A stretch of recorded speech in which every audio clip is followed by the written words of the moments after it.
নমস্কার। গল্প সাথে অস্মিতায় আপনাদের সবাইকে স্বাগত। বিভূতিভূষণ বন্দ্যোপাধ্যায় রচিত বেনিগির ফুলবাড়ি গল্পটি আপনাদের জন্যে। তাহলে শুরু করা যাক। মুঙ্গেরের কষ্টহারিণী ঘাটে রোজ সন্ধ্যায় আমার সঙ্গে ললিত বাবুর দেখা হতো। আমি পিসিমার বাড়ি বেড়াতে গিয়েছিলাম। পশ্চিমের শহরে তার পূর্বে কখনো বেড়াতে যাওয়ার অভিজ্ঞতা ছিল না। আমার এক বন্ধু আসার সময় বলেছিল, ওখানে জুতোর কালি দেওয়ার কোনো দরকার হবে না, দেখো। দেখলাম ব্যাপারটা ঠিক তাই। লাল ধুলো মেখে জুতোর যে দশা হয়েছিল 15 মিনিট রাস্তা চলার পর, তাতে জুতোর কালি দেওয়ার উৎসাহ কমে গেছিল। শহরের মধ্যে বা বাইরে যে কোনো জায়গাতে যান, সর্বত্র শুধু ধুলো আর ধুলো। ক্রমে বেড়াবার উৎসাহটাও কমে আসছে। তখন সন্ধ্যার পর গঙ্গার ধারেই দেখলাম বেড়াবার প্রকৃষ্ট স্থান। এদিক ওদিক বেরিয়ে কষ্টহারিণীর ঘাটে সিঁড়ির ওপর অনেক রাত পর্যন্ত একা বসে থাকতাম। একদিন পাশে এক প্রৌঢ় বাঙালি ভদ্রলোক এসে বসলেন। কথায় কথায় আলাপ হলে জানলাম তার নাম ললিতমোহন ঘোষাল, বাড়ি হুগলি জেলায়। ভবঘুরে লোক, আগে ছিলেন বর্ধমান টাউনে। ক্রমে ললিতবাবুর সাথে প্রত্যহ দেখা হতো। ঘাটে বসে গল্প করতাম অনেক রাত পর্যন্ত। একদিন তিনি এসে আমায় বললেন, আপনি একজন সাহিত্যিক না? এ কথা তো আমাকে এতদিন বলেননি। আমি জিজ্ঞেস করলাম, কার মুখে শুনলেন আবার এ কথা? সবাই বলছে। ললিতবাবু বললেন, আপনি সোমবার বেথুনবাজার লাইব্রেরিতে বক্তৃতা দিয়েছিলেন শুনলাম। আমার বাড়িওয়ালার ছেলে ছিল সভায়। ও আচ্ছা আচ্ছা, তা বটে, বললাম আমি। ললিতবাবু বললেন, বড় আনন্দ হলো আপনার সঙ্গে আলাপ হয়ে। এক সময় লিখতুম, তাই সাহিত্যিকদের বড় শ্রদ্ধা করি মশাই। আপনি বয়সে অনেক ছোট হলেও আমার নমস্য। আমি বিনয়সূচক হাস্য সহকারে বললাম, কি যে বলেন। ললিতবাবু বললেন, একদিন আসুন না গরিবের বাসায়, আমার ওই লেখাটেখাগুলো আপনাকে দেখাবো। এককালে যথেষ্ট ওই আর কি, লোকে জানতো টানতো আমায়। আমার উপন্যাসের 2-3টি এডিশন হয়েছে মশাই। শুনে কিছু বিস্মিত হয়ে বললাম, বাহ, ভালো। আমি তখনকার সময়ের হেন উপন্যাস ছিল না যা পড়িনি, কিন্তু ললিত ঘোষালের নাম ঔপন্যাসিক হিসেবে কোথাও তো পাইনি। কারো মুখে শুনেছি বলেও তো মনে হচ্ছে না। কৌতূহলবশত একদিন ললিতবাবুর সঙ্গে তার বাসায় গেলাম। স্টেশনের কাছেই লাইনের ধারে একটা ছোট পুরনো বাড়ির বাইরে ঘরে তার বাসা। অতি অপরিষ্কার ঘর, কতকাল যে ঝাঁট পড়েনি, বিছানাপত্র ততোধিক ময়লা, ছেঁড়া ওয়ারবিহীন বালিশ, ময়লা গামছা। ও ঘরে পড়বার ধুতিটা দেখে মনে হলো ললিতবাবুর বর্তমান অবস্থা আদৌ সচ্ছল নয়। ললিতবাবু আমায় যত্ন করে বসালেন, বললেন, একটু চা খান না, এসেছেন যখন গরিবের বাড়িতে। আতিথ্যের কোনো ত্রুটি হলো না। নিজেই চা করে 2খানা আটার রুটিতে গুড় মাখিয়ে আমায় খেতে দিলেন। হুঁকায় তামাক সাজিয়ে আমায় দিলেন। আমার আবার ওসব চলে না শুনে খুব দুঃখিতও হলেন। নিজে তামাক খাওয়া শেষ করে তিনি একখানা পুরনো বাঁধানো খাতা আমার কাছে এনে খুললেন। আমার দিকে সলজ্জ হেসে বললেন, এই দেখুন, মানে যত কাগজে আমার সমালোচনা বার হয়েছিল সে সময় আমি আপনাকে দেখাচ্ছি। সাগ্রহে খাতাখানা দেখতে লাগলাম। এখন থেকে 20-25 বৎসর পূর্বে, অর্থাৎ ইংরেজি 1910 কি 12 সালের দিকে যেসব খবরের কাগজে ও মাসিক পত্রিকায় সুনাম অর্জন করেছিলেন, যেমন বঙ্গবাসী, ইংলিশম্যান, হিতবাদী, ভারত মহিলা প্রভৃতি, সেই সব পত্রিকা থেকে তার বিভিন্ন পুস্তকের সমালোচনাগুলো, ওই অংশগুলো কেটে আঠা দিয়ে খাতাতে এঁটে রাখা। প্রত্যেক টুকরোতে কাগজের নাম ও মাস লিখে কালো কালি দিয়ে হাতে লিখে রেখেছেন। টুকরোগুলো বিপর্ণ, হলদে ও জীর্ণ হয়ে গিয়েছে, কিন্তু খুব বেশি ধুলোবালি পড়েনি। দেখে মনে হয় খাতাখানার প্রতি যথেষ্ট যত্ন নেওয়া হয় এবং মাঝে মধ্যে ঝাড়পোছও করা হয়। ললিতবাবু প্রত্যেকটি আমায় পড়ে শোনাতে লাগলেন। দেখলাম তার বইয়ের এককালে বেশ ভালোই আলোচনা বের হয়েছিল। পড়তে পড়তে গর্বে ও আনন্দে তার মুখ চোখের ভাবই যেন বদলে যাচ্ছে। একখানা ইংরেজি কাগজে তাকে বঙ্কিমচন্দ্রের সমকক্ষ বলা হয়েছিল, তবে ইংরেজ সম্পাদিত ইংরেজি কাগজ বলা বাহুল্য, তাদের যেমন জ্ঞান বঙ্কিমচন্দ্র সম্বন্ধে তেমনি জ্ঞান ললিত ঘোষাল সম্বন্ধে। এই উঠবো করছি এমন সময় ললিতবাবু বললেন, দুখানা বই লিখে রেখেছি, অনেক দিন হলো। মশাই তো কলকাতায় থাকেন, পাবলিশারদের সঙ্গে যথেষ্ট আলাপ, বই দুখানা কিনারা করতে পারেন? প্রধানত তারই আগ্রহে পড়ে সেদিন দুখানা ভারী মোটা খাতা আমাকে বাসায় বহন করে আনতে হলো। আসার সময় ললিতবাবু বারবার বললেন আমি যেন পাণ্ডুলিপি দুখানা ভালো করে পড়ে দেখি, কিন্তু বাড়িতে এসে খাতা দুখানা পড়ে ললিতবাবুর জন্য আমার কষ্টই হলো। অত্যন্ত সেকেলে ধরনের লেখা, সেন্টেন্সগুলো কাঠের পুতুলের ন্যায় নরণচরণ বিরহিত, প্রাণহীন। পুস্তকের শেষ অধ্যায় পুণ্যের জয় ও পাপের শাস্তি পাঠকের চোখে আঙুল দিয়ে দেখানো হয়েছে। এ যুগে এ বই অচল। ললিত ঘোষালকে কথাটা খোলাখুলিভাবে বলতে পারিনি। কষ্টহারিণীর ঘাটে ললিতবাবু জিজ্ঞেস করলেন, পড়েছেন? কেমন লাগলো? বললাম, চমৎকার, একালে অমন লেখা আর দেখাই যায় না। কথাটার মধ্যে মিথ্যে ছিল না। ললিতবাবু অত্যধিক খুশি হয়ে বললেন, হ্যাঁ, আপনি হলেন গিয়ে নিজে একজন লেখক, সমজদার লোক, আপনাকে কি বুঝিয়ে বলতে হবে এসব? আজকাল লেখা বদলে গিয়েছে মশাই, লিখতে জানেই না। বঙ্কিম, হেমবাবু, নবীন সেন, কি সব মহারথী বলুন দিকি একবার। তা নয় রবি ঠাকুর। হ্যাঁ। ললিতবাবু তাচ্ছিল্য বিরক্তির ভঙ্গিতে অন্যদিকে ঘাড় ফেরালেন। আমি সমর্থনসূচক মাথা নাড়লাম। ললিতবাবুর উপন্যাস দুখানার প্রশংসা করে যে ভালো কাজ করিনি, পরে তা বুঝেছিলাম। দিন নেই রাত নেই ললিতবাবু অতিষ্ঠ করে তুললেন যে উপন্যাস দুখানার কি কিনারা করলাম আমি।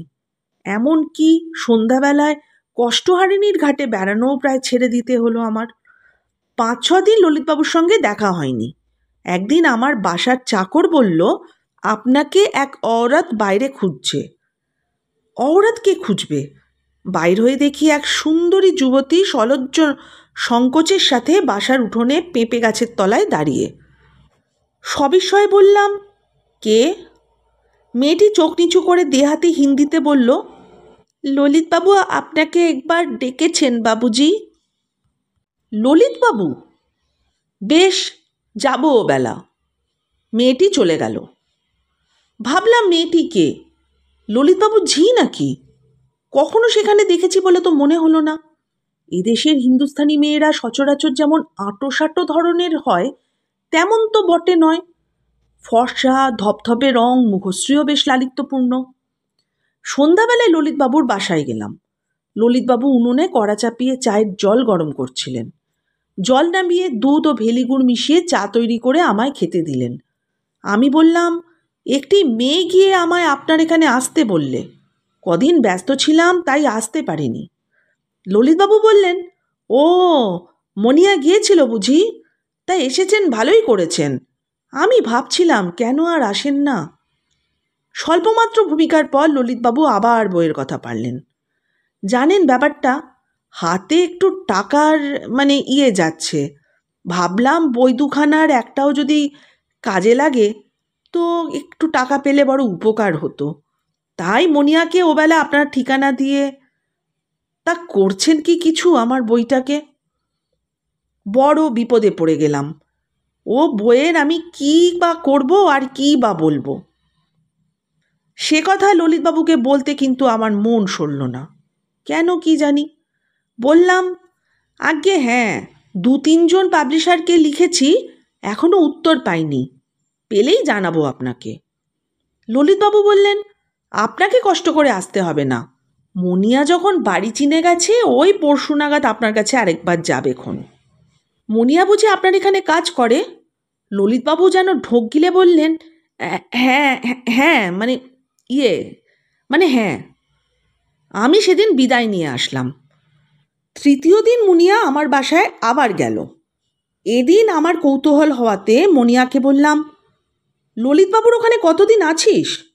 মনিয়া বেশি কথা বলে না, মুখটা তুলে কি একটা বললো ঠিক ভালো বুঝলাম না। মুনিয়ার হাতে 5টা টাকা দিয়ে বললাম, ললিতবাবুকে গিয়ে বলো কলকাতা থেকে পাঠিয়েছে। মনিয়া টাকা কটা নিয়ে চলে গেল। এরপর দিনগতক ললিতবাবু আমাকে বড় উদ্বাস্ত করে তুলল। কোন পাবলিশার তার বই নিচ্ছে, কি কথা হয়েছে, তাদের সঙ্গে আর কি কি টাকা পয়সার ব্যাপার আছে ইত্যাদি ইত্যাদি নিয়ে। বই পড়ে রয়েছে আমার বাসায়। কলকাতার বইওয়ালারা কি এত বোকা যে ওই বইয়ের জন্য অগ্রিম টাকা দেবে?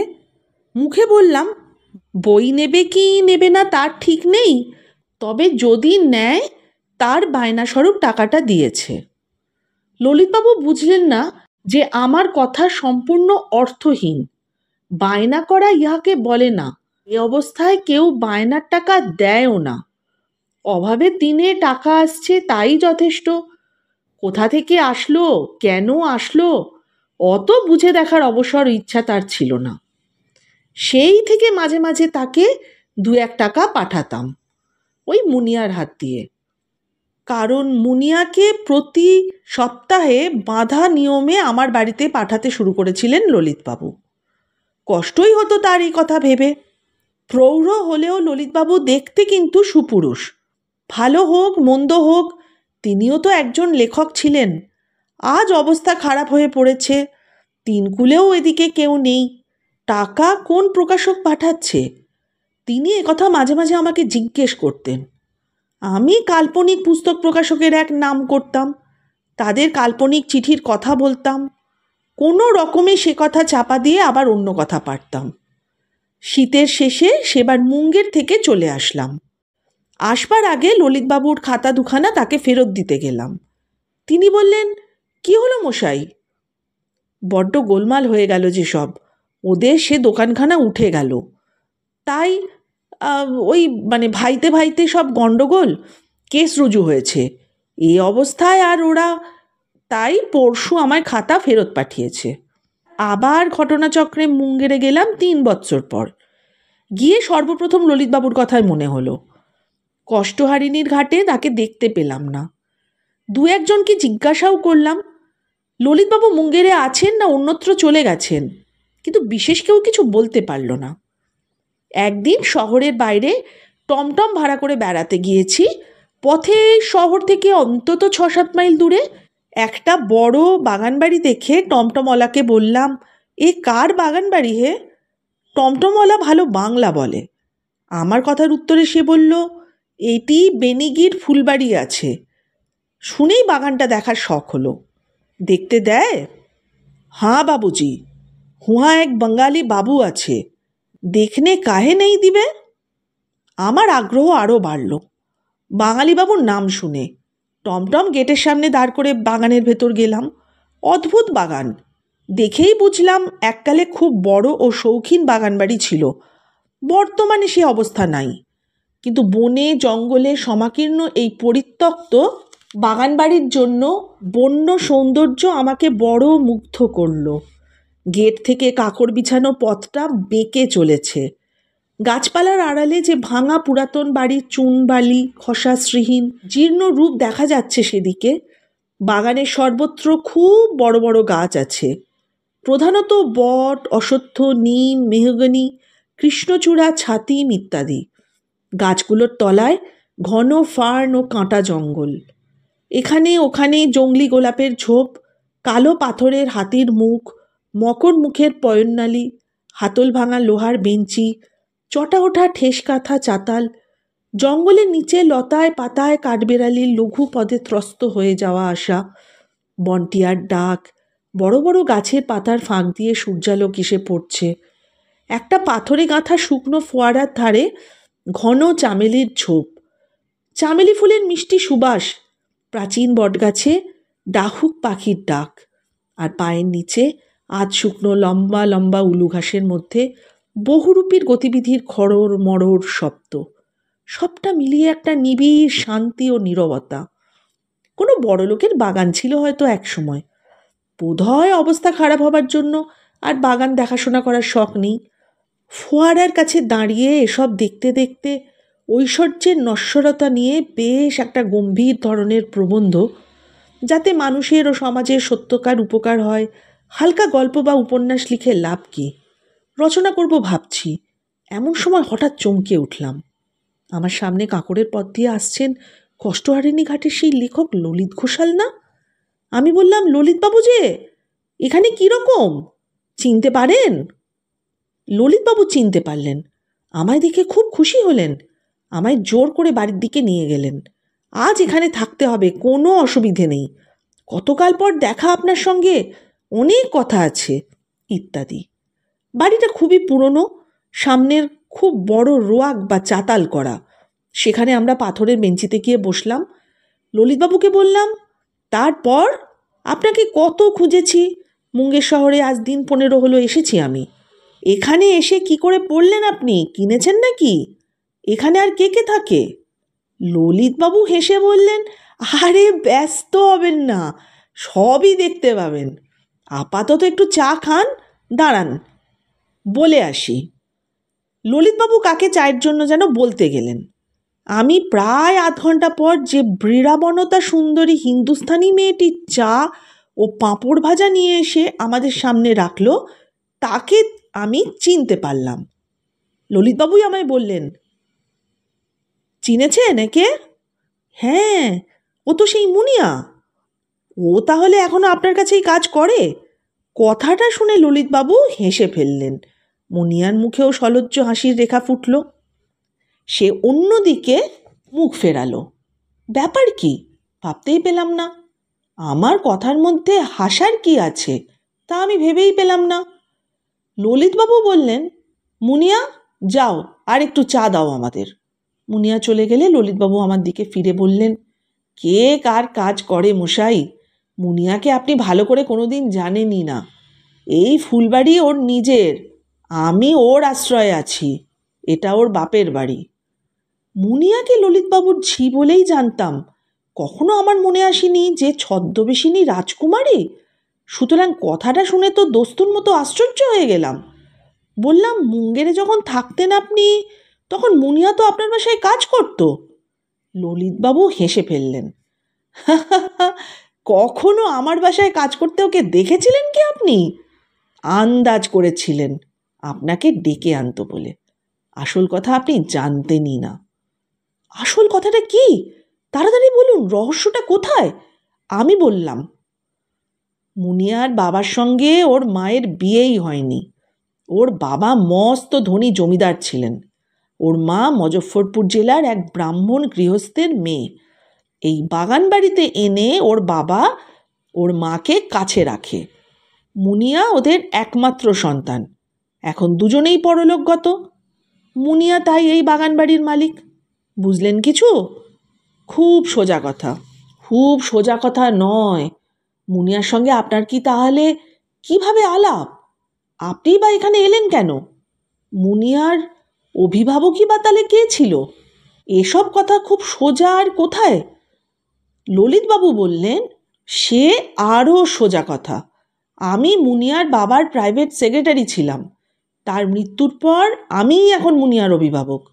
আর একজন আছে অবশ্য, মুঙ্গেরে উকিলবাবু, কমলেশ্বরী সহায়। মধ্যে আমাকে ওরা সবাই ষড়যন্ত্র করে তাড়িয়ে দিয়েছিল, তাই মুঙ্গেরে গিয়ে বছরখানেক ছিলুম। মুনিয়া প্রায় আমার সঙ্গে দেখা করতে যেত। আপনার কাছে ওকে পাঠাতুম বইয়ের দরুন টাকা আনতে। ও নিজেও অনেক সাহায্য করেছে আমাকে। বললাম, ওর বিয়ে হয়নি? এবার ললিতবাবু চুপ করে থেকে কিছুক্ষণ পর বললেন, ওর এই ইতিহাস শুনে কে ওকে বিয়ে করবে বলুন তো? ইতিমধ্যে সূর্য পশ্চিমে ঢলে পড়ল। বেলা আর বেশি নাই। চামেলি বনের ধারে পাথরের বেঞ্চিতে বসে আমাদের গল্প জমে উঠেছে। এমন সময় মুনিয়া আবার চা আনল। ললিতবাবু বললেন, অমুনিয়া, এ বাবুকে চিনতে পেরেছ? মুনিয়া হেসে ঘাড় নাড়ল। কোথায় দেখেছিলে বলো তো? মুঙ্গেরে, ওর বাসায়। পরে আমার দিকে চেয়ে হাসি মুখে ওর অত্যন্ত দেহাতি হিন্দিতে বলল, ভালো আছেন বাবুজি? হ্যাঁ, আমি তো ভালো আছি, তুমি কেমন আছো মুনিয়া? এই সময় ললিতবাবু বললেন, রাত্রে কিন্তু থাকতে হবে আপনাকে, আমি দুটো কথা বলার লোক পাইনে। এসেছেন যদি থাকুন। মুনিয়া, তুমিও থাকতে বলো। আমিও তো বলছি থাকুন বাবুজি, ভারী খুশি হব থাকলে। অগত্যা রাজি হতে হলো। দেখলাম মুনিয়া সত্যই খুশি হলো। বলল, রাত্রে আপনি কি খান বাবুজি? উনি পুরি খান, আপনিও তাই খাবেন তো? ভালো করে চেয়ে দেখলাম মুনিয়া সত্যই সুন্দরী মেয়ে। হিন্দুস্থানি মেয়ের দেহের গঠন ও বাঙালি মেয়ের মুখের লাবণ্য, এ দুটোর এক অপূর্ব সমাবেশ ঘটেছে মুনিয়াতে। দেহবর্ণ চম্পক গৌর, কাশ্মীরি মেয়ের মতো ঈষৎ গোলাপি, মাথায় ঘন কালো এক ঢাল চুল, বড় বড় চোখ। আমার আশ্বাস পেয়ে মুনিয়া উৎসাহের সাথে বাড়ির ভেতর চলে গেল। সম্ভবত রান্নাবান্না করতে গেল। ললিতবাবু বললেন, বড্ড সেবা যত্ন করে থাকে আমাকে, মানে মানে খুব। আমাদের সঙ্গে ওদের কথা, কত কান্নাকাটি করে তবে আমাকে আনলো। রাত্রে চমৎকার চাঁদ উঠল। জ্যোৎস্নার আলো বেনিগির ফুলবাড়ির প্রাচীন বট, মেহগনি, পাইন গাছের ডালে পড়ে সমস্ত উদ্যানটিকে যেন এক রহস্যময় পুরনো দিনের জগৎ পরিণত করল। আমার মনে পড়ল দুটি প্রেমিক প্রেমিকার কথা, মুনিয়ার বাবা আর ওর মা। তারা সমাজ সংসারকে তুচ্ছ করে এই নিভৃত নিরালা বাগানে পরস্পরের প্রণয়কে মাত্র সম্বল করে দিনগুলো কাটিয়ে দিয়েছে। মুনিয়া আমাদের ডেকে নিয়ে গেল খাবারের জন্য। তখন রাত 10টার কম। এই এত বড় বাড়ির নিভৃত রান্নাঘরটায় বসে মেয়েটা এতগুলো রান্না রেঁধেছে। এক চুপড়ি আটার পুরি ভেজেছে। আগুনের তাতে সুন্দর মুখখানা রাঙা, কপালে বিন্দু বিন্দু ঘাম, দীর্ঘ কালো কেশপাশ অবিন্যস্ত। দেখে তার উপর কেমন মমতা হলো। মুনিয়া কাছে এসে বসে আমাদের যত্ন করে খাওয়ালো। নিজের হাতে ললিতবাবুকে তামাক সেজে দিল, মশলা সুপুরি দিয়ে গেল। হিন্দুস্থানির দেশে পান খাওয়ার তেমন রেয়াজ নাই। ললিতবাবুর ওপর হিংসে হলো। লোকটা তোফা তোয়াজে আছে তো। মুনিয়ার মতো মেয়ের সেবা সে দিন রাত পায়, তার উপর হিংসে হয় বই কি। লোকটার বরাত ভালো। এইভাবে ললিতবাবুর সঙ্গে যে আলাপ পরিচয় সূত্র পুনরায় স্থাপিত হলো আমার 1 বৎসরব্যাপী মুঙ্গের প্রবাসের মধ্যে, সেই সূত্র ধরে অনেক দিন বেনিগির ফুলবাড়িতে গিয়েছি। বার 2 যাবার পর আমার কৌতূহল বড় বাড়ল। হয়তো আমার সে কৌতূহল অযথা ধরনের, তবুও সম্পূর্ণ স্বাভাবিক। কৌতূহল শুধু এই বিষয় যে মুনিয়া ও ললিতবাবুর মধ্যে সম্পর্কটি কী। ললিতবাবুর বয়স 52 হতে পারে, 57ও হতে পারে, 60 বললেও খুব একটা দোষের নয়। মুনিয়ার বয়স খুব বেশি হলে 24-এর বেশি কোনোভাবেই নয়। পিতাপুত্রের সম্পর্ক, ছাত্রী শিক্ষকের সম্পর্ক, অভাব পক্ষে ভাই বোনের সম্পর্ক, বয়স হিসেবে তাই হওয়া উচিত, এবং হইলে দেখাতো খুব ভালো, মেনে নিতাম। কিন্তু জগতে যা ভালো দেখায়, যা হওয়া উচিত, তা তো সবসময় ঘটে না। এটাই দুঃখ। একদিনের কথা বলি, কি করে প্রথম আমার সন্দেহ হলো। সেদিন ভয়ানক গরম, দারুণ রোদের তাত। বেলা 3টের সময় আমি গিয়েছি ওখানে। গিয়ে দেখি মুনিয়া ছাড়া আর কেউ নেই বাড়িতে। সে আমায় দেখে প্রায় কাঁদো কাঁদো হয়ে বলল, বাবুজি, উনি কোথায় বেরিয়ে গিয়েছেন দুপুরের পর? 1 ঘন্টার মধ্যে ফিরবার কথা, এখনো ফিরলেন না। কি হবে বাবুজি? জিজ্ঞাসা করে শুনলাম ললিতবাবু বালিশের জন্য শিমুল তুলো কিনতে গিয়েছেন নিকট কোনো একটা বস্তিতে। আমি যত মুনিয়াকে বোঝাই, তার সে কি ব্যাকুলতা, কি উদ্বেগ। বারবার ঘর বার করছে চঞ্চল ভঙ্গিতে। আমি সেদিন মুনিয়াকে নতুন দৃষ্টি দিয়ে যেন দেখলাম। সেই একদিন দেখলাম, যা আমি দেখে বুঝলাম স্পষ্ট, মুনিয়া ললিতবাবুকে ভালোবাসে। পিতাপুত্রী নয়, ভাই বোন নয়। নায়িকার মতন ভালো না বাসলে ঠিক সে জিনিসটি হয় না। চোখে না দেখলে কি তা আমি বুঝতে পারতাম? তারপর ললিতবাবু একদিন আমাকে সামান্য একটু বললেন। কথায় কথায় মুনিয়ার কথা উঠলে আমায় বললেন, ও আমার মুখের দিকে চেয়ে ওর যৌবনের দিনগুলো কাটালো। কতবার ভাবি, আমার অবর্তমানে ওর কি যে হবে। সমাজে ওর স্থান কোনো দিনই নেই। আমাকে ছাড়া ও কাউকে জানেও না। ভেবে কষ্ট হয় এক এক সময়। একটি 20-21 বছরের তরুণী যে একজন 55 বছরের বৃদ্ধকে নিবিড়ভাবে ভালোবাসতে পারে, নিজের চোখে দেখার আগে সে কথা কিন্তু আমিও বিশ্বাস করতাম না, হেসেই উড়িয়ে দিতাম। জীবনের কি রহস্যই বা আমরা জানি। মুনিয়ার ভালোবাসা দেখে জীবনের একটি অজ্ঞাত তথ্য যেন আমার কাছে উন্মোচিত হলো। আরও আরেকটা ব্যাপার দেখলাম, ললিতবাবু সম্পূর্ণ বেকার, একটি কানাকড়ি দিয়েও তিনি মুনিয়াকে সাহায্য করতে অক্ষম, অথচ তার যা কিছু খরচ সব জোগাতে হয় মুনিয়াকেই। সে অম্লান বদনে তা এ যাবৎ সরবরাহ করে আসছে। ললিতবাবু তার স্বগ্রামস্থ এক বেকার ভাতুষপুত্রকে মাসিক অর্থ সাহায্য করেন। 4-5 বার ললিতবাবু আমাকেই টাকাটা দিয়েছিলেন মানি অর্ডার করার জন্য, কারণ তাদের এখানে নিকটে ডাকঘর নাই, তাও মুনিয়ার পয়সায়। ললিতবাবু যখন একা মুঙ্গেরের বাসায় থাকতেন তখনকার থেকে এখন তার চাল অনেক বেড়েছে। পরের পয়সায় এমন চাল আমার হলে আমারও বাড়ত। কথাবার্তার মধ্যে একদিন ললিতবাবুকে জিজ্ঞেস করলাম, মুনিয়ার বাবার প্রাইভেট সেক্রেটারি ছিলেন কতদিন, কিভাবে আলাপ হয় ওনার সঙ্গে? ললিতবাবু বলে, শুনবেন, কলকাতায় যখন বইটই আর কেউ নিতে চায় না, পাবলিশার খুঁজে পাইনে, তখন তো এলাম মুঙ্গেরে, আজ থেকে বছর 12 আগে। বাবু কমলেশ্বরী সহায় এখানকার বড় উকিল, তিনি বললেন একজন বড়লোক মক্কেল বাঙালি সেক্রেটারি খুঁজছে ইংরাজি চিঠিপত্র লেখার জন্য। তাই এখানে এসে মুনিয়ার বাবার সঙ্গে দেখা করি। চাকুরিও হয়ে গেল। 7 বছর ছিলাম। মুনিয়ার বাবা মারা যাওয়ার পর আমি এখান থেকে গিয়ে মুঙ্গেরে বাসা করে থাকতাম। সে অবস্থায় আপনি আমায় দেখেছিলেন সেবার। মুনিয়া জোর করে আবার নিয়ে এলো এখানে। কি করি বলুন? সত্যই তো, বেচারি ললিতবাবু, কি করবারই বা ছিল তার? মুনিয়াকেও দেখেছি, ললিতবাবুকেও সে ছায়ার মতন অনুসরণ করে। তার এইটুকু কষ্ট বা অসুবিধা বাস্তব বা কাল্পনিক দূর করতে কি ব্যাকুলতা! নিজের চোখে যা দেখতে পাই তাকে অবিশ্বাস করি কি করে? মাস কয়েক যাতায়াতের ফলে ক্রমে আমার মনে হলো যে মুনিয়া যতটা করে ললিতবাবুর দিক থেকে তার অর্ধেকও নেই, বরং আরও কম। ললিতবাবু এখানে আছেন যে তার কারণ মুনিয়ার ওপর তার দরদ নয়, তিনি বর্তমানে বেকার। মুনিয়া তার সব খরচ চালায়, এই জন্যই সে আছে।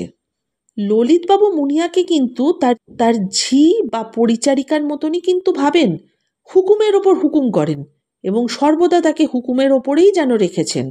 অনেক সময় ভাবতে এইরকম দেখান যে তিনি অতি বড়লোক বাঙালি, এখানে যে অবস্থান করছেন সে নিতান্তই মুনিয়ার ওপর কৃপা করে। বেনিগির ফুলবাড়ির প্রাচীন বনসম্পত্তির ছায়ায় চামেলি ঝোপের ধারে হাতল ভাঙা লোহার বেঞ্চিতে বা পুকুরের ভাঙা ঘাটে বসে কতদিন তরুণী মুনিয়ার জীবনের এক অদ্ভুত ট্র্যাজেডির কথা আমি ভেবেছি। জগতে কেন এমন ঘটে?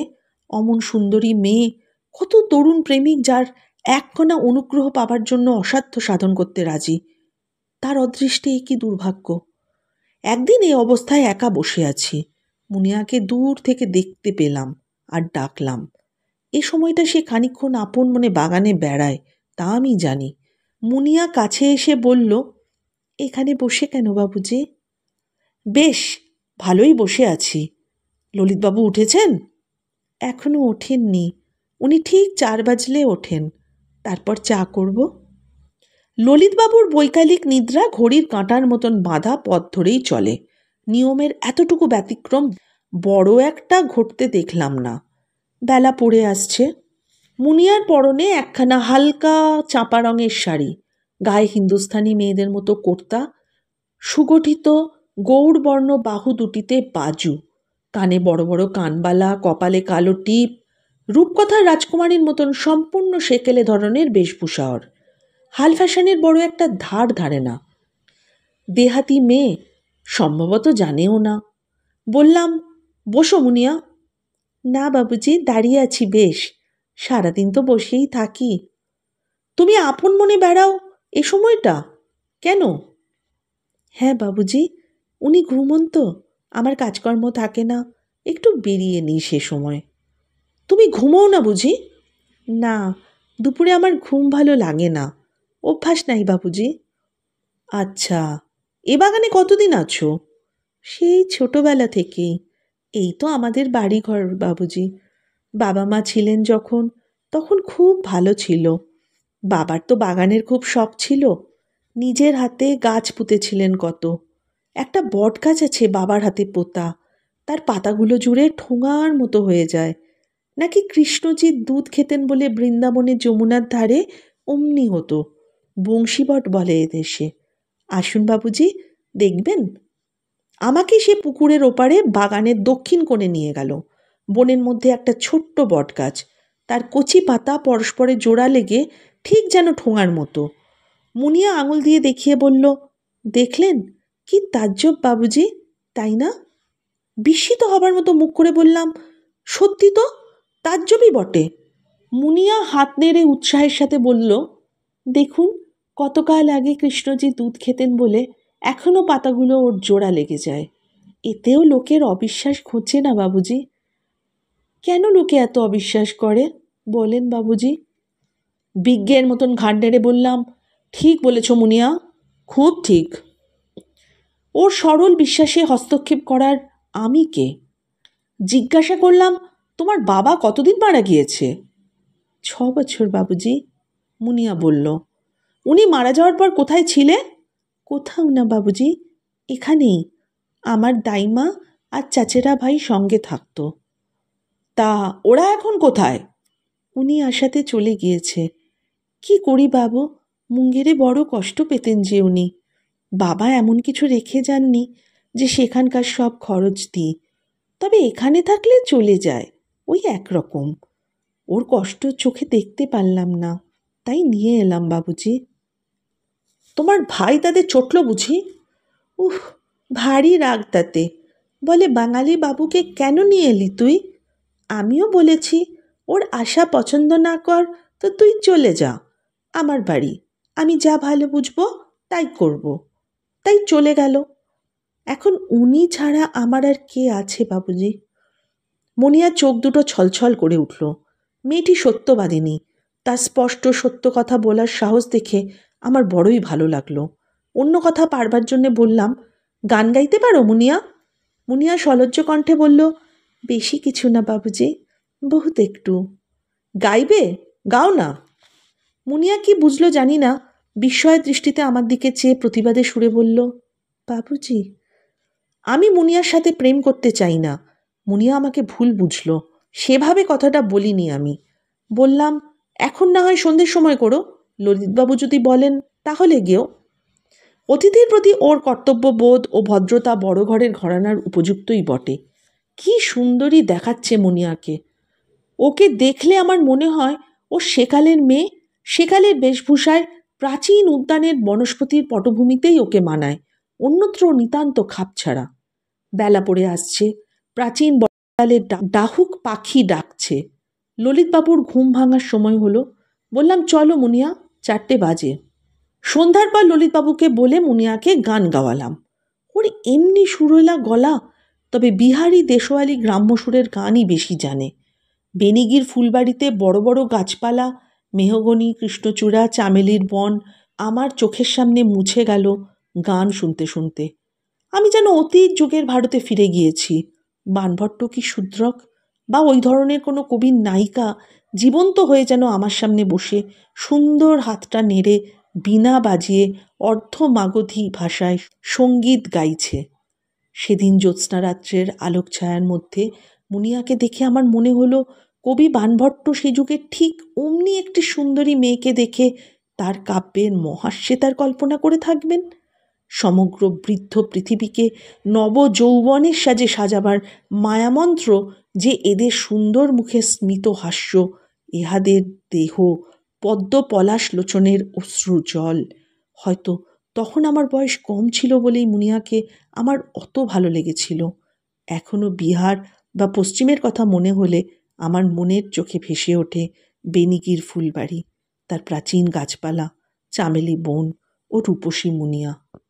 মাসখানেক পরে একদিন ললিতবাবু মুঙ্গেরে আমার বাসায় আসলেন।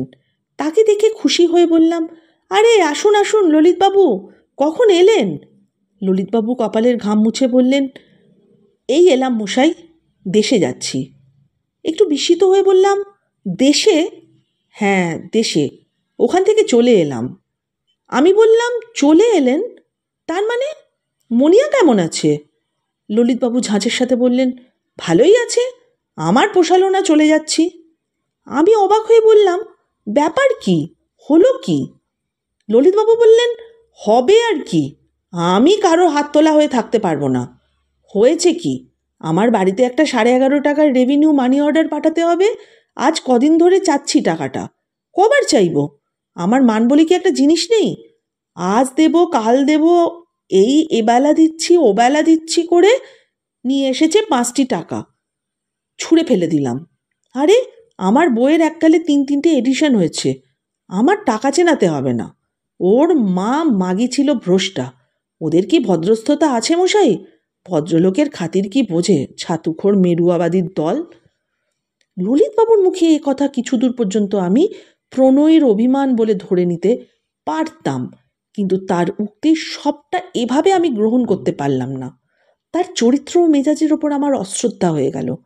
টাকার জন্য আমাকে পূর্বে তিনি কীরকম উদ্বাস্ত করেছিলেন, কারণ তার বইগুলি প্রকাশকের কাছে আমি নিয়ে যাব বলেছিলাম, সে কথা আমার মনে পড়ল। আমি বললাম, হয়তো মুনিয়ার কাছে নেই, এটাও তো হতে পারে। আহ, ছাড়েন তো মশাই, ললিতবাবু বলে, 7টা টাকা, তা আবার নেই? এর আগেও বাড়িতে টাকা পাঠাবার বেলা এরকম করেছে। তাছাড়া ঠিক সে কথাও নয়। আমার আর ভালো লাগছে না এই ছাতুখোরের দেশ। দেশে গিয়ে মানকচু আর নলেন গুড়ের পায়েস খেয়ে বাঁচি দিন কতক। রাঁধতে পারে কেউ এদেশে? যা রাঁধবে সেই একই তরকারি, বেগুন বেগুনই এক তরকারি, পটল তো পটলই এক তরকারি। এই দেশে মানুষ আছে? রাম ও রাম। বললাম, দেশে কে আছে আপনার? ভাইপো আছে, ভাইপো স্ত্রী আছে। ললিতবাবু বলে, তাদের ছেলে মেয়েরা আছে। কে নেই? তাদের ফেলে বিদেশে থাকা কি পোষায় এই বয়সে? বলুন তো, দেশে থাকলে অভাব কি আমার? এ ছাতুখড়ের দেশে আর থাকবো না, ঢের হয়েছে। হাঁপিয়ে উঠেছে প্রাণ। ঘরের ছেলে ঘরে ফিরে যাই। মনে ভাবলাম জিজ্ঞাসা করি, দেশে থাকলে যদি চলেই যেত, কোনো ভাবনা থাকতো না, তবে ভাতুষপুত্রটিকে প্রতি মাসে টাকা পাঠানোর কি দরকার হতো ছাতুর দেশ থেকে? এবং তাও একটি ছাতুর দেশে সরলা মেয়ের নিকট থেকে টাকা নিয়ে তা ভাতুষপুত্রকে দেওয়া? না, লোকটা অকৃতজ্ঞের এক শেষ। চলে গেল দুপুরের ট্রেনে। আমি তুলে দিতে পর্যন্ত গেলাম না, ঘৃণা হলো লোকটার ওপর। ললিতবাবু চলে যাবার 2 দিন পর আমি ঘরের জানলায় বসে আছি। এমন সময় দেখি মুনিয়া ঘরের সামনে টমটম থেকে নামছে। আমি গিয়ে তাকে ঘরের মধ্যে আনলাম। মুনিয়া উদ্বেগের স্বরে বলল, বাবুজি, উনি কোথায় জানেন? আপনার এখানে এসেছিলেন? ওখান থেকে বেরিয়েছেন আজ 2 দিন হলো, সঙ্গে টাকা কড়ি আছে। উনি তো আপন ভোলা মানুষ। আমার বড্ড ভয় করছে বাবুজি, মুঙ্গের বড় খারাপ জায়গা। বিস্মিত হয়ে বললাম, টাকা কড়ি কিসের? আমার হাড়ছড়াটা ভেঙে গড়াতে দেবেন বলে সঙ্গে আনলেন, আরও 50 টাকা। ওর নিজের কি দরকার আছে বললেন। আর বাগানের বড় চাতালটা, যেখানে বসে আপনারা চা খান, ওটা মেরামত করার জন্য চুন আর সিমেন্ট কেনার দরকার, তাই জন্যও টাকা নিয়েছেন। কালই তো ফিরবার কথা ছিল, কিন্তু আজ সকালেও যখন এলেন না, তখন আর স্থির থাকতে পারলাম না। আপনার এখানে আসেনি তো বাবুজি? ব্যাপার শুনে আমি তো স্তম্ভিত। কেন জানি না মুনিয়াকে ব্যাপারটা খুলে বলতে পারছি না। অর্থ নষ্টের দুঃখ থেকেও বড় দুঃখ আছে এই সরলা দেহাতি তরুণীর মনে। সে দুঃখ যে বড় বিষম বাজত। হয়তো মুনিয়ার প্রতি কোনো রকমের দুর্বলতা ছিল আমার, তাই সে দুঃখের হাত থেকে তাকে আমি বাঁচালাম। বললাম, ললিতবাবু ভাইপোর অসুখের খবর পেয়ে হঠাৎ দেশে চলে গিয়েছেন। আমার ঠিকানায় তার এসেছিল, ঠিকানাটা সঙ্গে নিয়ে গেছেন। খরচপত্রের দরকার আছে বলে হাড়গাছাটা তাড়াতাড়ি দিতে পারেননি, দেশের লোকেরা দেবেন ভেঙে গড়াতে। এরপর আমি আর বেশি দিন মুঙ্গেরে ছিলাম না। যে কদিন ছিলাম, মুনিয়া 6-7 দিন অন্তর এসে ললিতবাবুর কোনো চিঠি এসেছে কিনা তার খবর নিত। বলা বাহুল্য, ললিতবাবু কোনো চিঠি দেননি। সেই মাঘ মাসে আমি মুঙ্গের থেকে চলে আসলাম এবং তারপর প্রায় 5 বছর আর ওদিকে যাইনি। বিগত 1934 সালের বিহার ভূমিকম্পের পর পিসিমাদের সঙ্গে দেখা করতে আমি মুঙ্গের যাই। মুঙ্গেরে পদার্পণ করেই শহরের চেহারা দেখে আমি শিহরিত হলাম। সে মুঙ্গের আর নেই। চারদিকে ধ্বংস, প্রলয়, তার যেন তাণ্ডবের পদচিহ্ন রয়েছে। অবশ্য ভূমিকম্পের পর তখন 3-4 মাস উত্তীর্ণ হয়ে গিয়েছে। সপ্তাহখানিক পরে একদিন কি মনে করে একখানি টমটম ভাড়া করে বেনিগির ফুলবাড়ির দিকে রওনা হলাম। বেনিগির ফুলবাড়িতে মুনিয়াদের সে জরাজীর্ণ বাড়িটা ভূমিকম্পে নিশ্চিহ্ন হয়ে গিয়েছে। মুনিয়াও বেঁচে নেই, বাড়ি চাপা পড়ে হতভাগিনীর মৃত্যু হয়েছে। বেনিগির ফুলবাড়ির প্রাচীন বট, মেহগনি, কৃষ্ণচূড়ার ছায়ায় মহাশ্বেতার বীণার ক্লান্ত সুর কেঁদে কেঁদে চিরদিনের মতো নীরব হয়ে গিয়েছে। এমনটাই সেখানে দেখব ভাবতে ভাবতে যাচ্ছিলাম, কিন্তু তার বদলে যা দেখলাম তার জন্য সত্যই প্রস্তুত ছিলাম না। ফুলবাড়ির সামনে টমটম থেকে নামলাম, ফটক দিয়ে ঢুকতেই গাছপালার ফাঁক দিয়ে চোখে পড়ল বাড়িটা যেন মাটির ওপরেই দাঁড়িয়ে আছে। বাগানের ও বাড়ির অবস্থা দেখে জনশূন্য বলেও বোধ হলো না। আরও কিছু অগ্রসর হয়ে শুকনো ফোয়ারাটার ধারে চামেলি বনের কাছে যেতেই একটি মেয়েকে গাছের ডালে বাঁধা তারের আলনায় কাপড় মেলতে দেখে থমকে দাঁড়ালাম। সেই সময় পায়ের শব্দে মেয়েটিও চমকে আমার দিকে পেছন ফিরে তাকিয়েছে। দেখলাম সেই মুনিয়া। মুনিয়ার চেহারার কিছু পরিবর্তন হয়েছে, একটু মোটা হয়েছে, মুখশ্রী বদলেছে, তবু সে একজন সুন্দরী। বললাম, চিনতে পারো মুনিয়া? মুনিয়ার ডাগর চোখ দুটোতে বিস্ময়ের দৃষ্টি তখনও কাটেনি। আমার দিকে অল্পক্ষণ চেয়ে থাকার পর উজ্জ্বল মুখে বলল, জি বাবুজি, আসুন আসুন, এতদিন কোথায় ছিলেন? সেই যে চলে গেলেন, আর তো খোঁজ খবর নেই। কত ভেবেছি আপনার জন্যে। আরে মুনিয়া, এখানে ছিলাম না, দিন কয়েক হলো আবার এসেছি। যে কাণ্ড হয়েছে দেখলুম তোমাদের দেশে। তা তুমি ভালো আছো তো?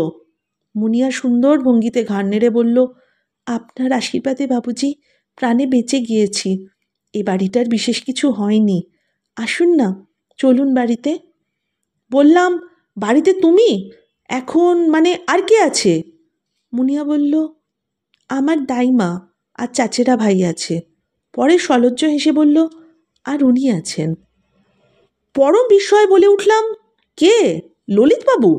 মুনিয়া পুনরায় সলজ্জ হেসে বলল, আবার কে বাবুজি? সেই তো চলে গেলেন, 2 বছর ছিলেন দেশে। আমার দাইমা আর চাচেরা ভাই আবার এলো, 3 বছরের মাথায় উনি ফিরলেন। মা গো, এমনি রোগা হয়ে গিয়েছেন। বাংলা মুলুকের জল হাওয়া একদম নরম। ওর এতকাল পশ্চিমে বাস সহ্য হবে কেন? হাতে পয়সা যা নিয়ে গিয়েছিলেন, কবে উড়িয়ে বসে আছেন আমার হাড় ছড়াটা পর্যন্ত। সে যাজ্ঞে বাবুজি, ওর এই দাড়ি, চুল, ময়লা কাপড় দশা দেখে তো আমি কেঁদে বাঁচিনে। সেই থেকে আছেন। এখন বেশ শরীর সেরেছে, আর দেশে যাওয়ার নামটি মুখে আনতে দিইনি। অবস্থা শুনে মনে হলো ললিতবাবুও বর্তমানে সে কথা মুখে আনবেন। এমন কাঁচা লোক তিনি কখনোই নন। বললাম, কোথায় উনি? মুনিয়া হাসি মুখে বলল, চলুন, আসুন বাড়িতে বাবুজি। ভাগ্যি আপনি এলেন। উনি খুব খুশি হবেন আপনাকে দেখে। এখনো ঘুম থেকে ওঠেননি, 4 বাজলেই উঠবেন। তারপর চা করব। আসুন বাবুজি, আসুন, এদিক দিয়ে আসুন। প্রাচীন বটের ডালে পুরনো দিনের মতো ডাহুক ডাকছিল। বেনিগির ফুলবাড়ি ঘুমন্ত স্বপ্নপুরী যেন। মুনিয়া রাজকুমারী ঘুম ভেঙে সদ্য উঠেছে। সময় এখানে অচল। ললিতবাবু লোকটার ওপর পুনরায় ভয়ানক হিংসা হলো। বিভূতিভূষণ বন্দ্যোপাধ্যায়ের কলমে বেনিগির ফুলবাড়ি। বড় সুন্দর লেখনী, বেনিগির ফুলবাড়ি, বিভূতিভূষণ বন্দ্যোপাধ্যায়ের কলমে। কেমন লাগলো আপনাদের আমার পরিবেশনা? ভালো লেগেছে কি? যদি ভালো লেগে থাকে, একান্ত অনুরোধ রইল পাশে থাকবেন তো। আর আপনারা সবাই খুব ভালো থাকুন, আমি অন্তর থেকে সেটা চাই। নমস্কার।